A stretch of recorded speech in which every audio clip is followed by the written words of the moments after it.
সরকার এখন পর্যন্ত তার ভূমিকা পালনে সম্পূর্ণভাবে ব্যর্থ হয়েছে। দুটো বিষয় আছে এখানে। তাদের মনে করো যে 1971 সালে যখন পাকিস্তান সেনাবাহিনী আমাদের উপর চড়াও হয়ে গেল, ভারত আমাদেরকে আশ্রয় দিয়েছিল, দিয়ে বলেই আমরা কিন্তু তখন বেঁচে গিয়েছিলাম ওই সময়টা।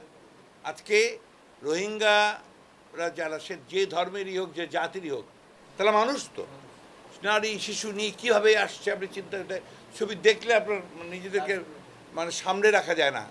তাদেরকে আজকে আমরা জায়গা পর্যন্ত দিচ্ছি না, তাদেরকে এই পারে বন্দুক নিয়ে আমরা পাহারা দিচ্ছি যেন তারা এই পারে ঢুকতে না পারে। এটা তো অমানবিক। 2 নম্বর হচ্ছে যে যেটা বলা হলো যে আপনার যে হেলিকপ্টার আসছে, গোলাগুলি করছে, এটা আমাদের স্বাধীনতা সমর্থনের প্রতি আপনার একটা হুমকি হয়ে আসছে। অবশ্যই সরকারের উচিত অবিলম্বে মিয়ানমার সরকারকে বলা যে তুমি এগুলো বন্ধ করো এবং রোহিঙ্গাদের উপর নির্যাতন বন্ধ করো, অন্যথায় জাতিসংঘে বাংলাদেশ সরকারেরই এই বিষয়টা তোলা উচিত অবিলম্বে, দেরি না করে। এবং সেই তুলে, যেখানে আজকে দেখেন আপনার মালদ্বীপ, তারা কূটনৈতিক সম্পর্ক ছিন্ন করে ফেলেছে। ইউএন সেক্রেটারি জেনারেল তিনিও একটা খুব শক্ত স্টেটমেন্ট দিয়েছেন। এবং দুঃখজনকভাবে আজকে মিয়ানমারের মূল যিনি আপনার পরিচালক